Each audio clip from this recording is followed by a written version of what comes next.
Avec Céline Géraud sur Europe 1 et vos deux chroniqueurs du jour. Céline, pour commenter l'actualité de ce vendredi 2 mai, Raphaël Stanville, directeur adjoint de la rédaction du Journal du Dimanche, et le communicant et chroniqueur politique Jean-Michel Salvador. Bonjour, ravi de vous retrouver. Bonjour Céline. Ce vendredi, bien. Très bien, riche en actualité. Alors de quoi allons-nous parler avant 14h ? Eh bien de ce grand écart de Marine Le Pen hier à Narbonne qui chouchoute la France qui travaille et drague le patronat. Décryptage. Emmanuel Macron, ça ne vous a pas échappé, accusé par une partie de la presse italienne de manœuvrer pour peser sur l'élection du futur pape. 8 Français sur 10 favorables à l'installation de portiques de sécurité dans les collèges et lycées pour détecter tout type d'armes.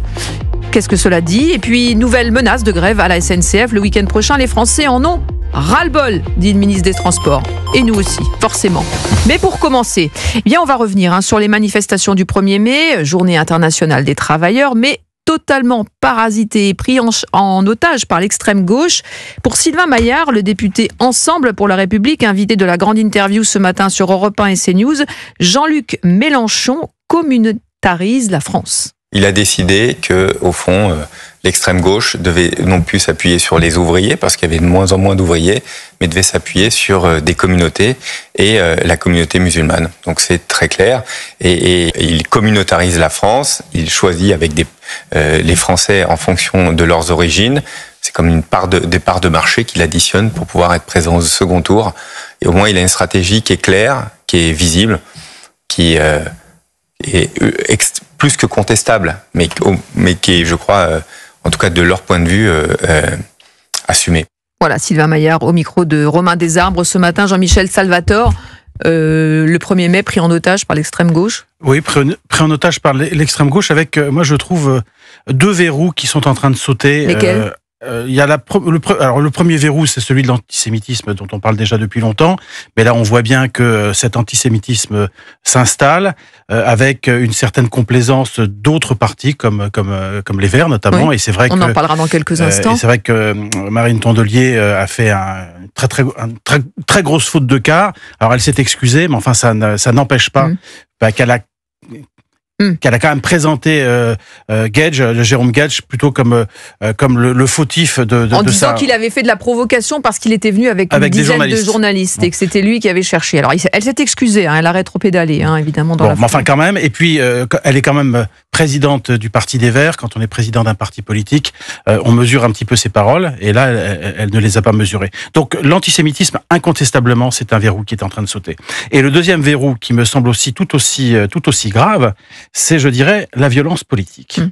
C'est-à-dire que jusqu'à présent, on avait de la violence verbale à l'Assemblée nationale, notamment avec la France insoumise, qui va quand même très très loin dans le désordre, dans la bordélisation de la vie politique, dans les accusations, même dans les accusations un peu symboliques. Ce député qui pose avec un ballon transformé en visage d'un ministre du Travail, Monsieur Dussopt. Et là maintenant, si vous voulez, cette espèce de violence d'atmosphère devient de la violence politique. Et je pense que là, c'est un deuxième verrou, c'est un verrou extrêmement inquiétant. Raphaël Stanville.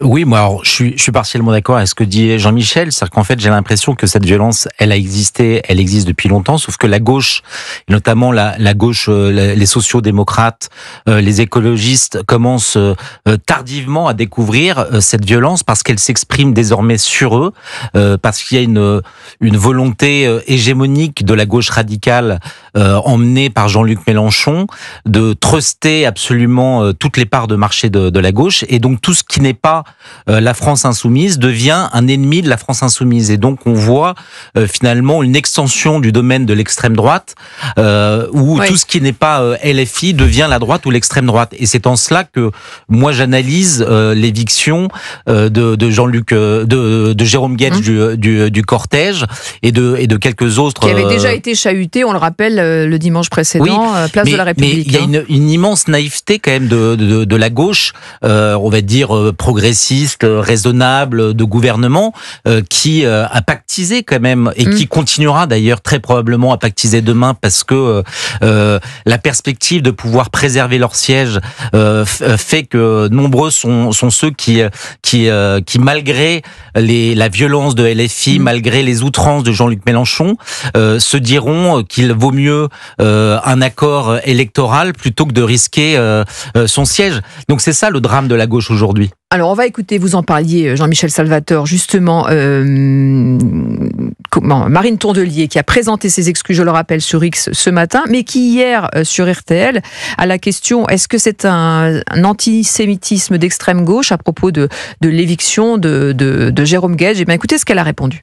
Je suis embêtée parce que personne ne doit être évincé des manifestations, mais je vois aussi comment Jérôme Guedj donne rendez-vous, vient avec 20 journalistes. Je pense qu'en fait, il faut faire attention. Voilà, il faut faire attention. En attendant, elle s'est excusée, je l'ai dit. Et derrière, Jérôme Guedj, lui, quelque part, dénonce la complaisance de cette gauche, parce que justement, Olivier Faure, il dénonce, mais il n'accuse pas.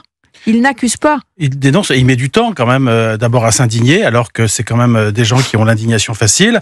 Mais je trouve que si vous voulez que, en termes de symbolique, les Black Blocs traditionnellement s'attaquaient à des symboles, à des banques. Dans les manifestations ou des agences immobilières, tout ce qui peut finalement tout ce qui peut symboliser l'argent. Bon, là, il s'attaque à des socialistes. Donc là, on voit bien que, moi je pense qu'il y a quand même un verrou qui saute, alors que les socialistes étaient quand même leurs alliés d'avant et seront peut-être leurs alliés de demain, parce que si le mode de scrutin ne change pas, en fait, les mêmes causes reproduiront les mêmes effets et les socialistes auront besoin des voix de l'extrême gauche pour se faire réélire. Mais le silence quand même au sein du parti, il interpelle, parce que hier, Jérôme Guedj disait qu'effectivement, il a été surpris d'avoir effectivement du soutien de la droite, mais pas forcément de sa propre famille. Est-ce que c'est la France Insoumise qui donne le là et le reste de la gauche qui finalement suit le mouvement ? Mais je pense que les écologistes, les socialistes, les communistes, même si d'une certaine manière avec Fabien Roussel les choses sont un peu plus claires et les différences davantage marquées avec LFI, ils ont tous intérêt à ces accords et donc ils ne veulent pas finalement injurier l'avenir dans cette absence de condamnation ou dans ces condamnations timides de cette violence de la gauche radicale, de l'extrême gauche. Il y a toujours cette idée que ils seront nos alliés de demain. Vous pensez à Olivier Faure en particulier, qui joue sa propre carte, une stratégie.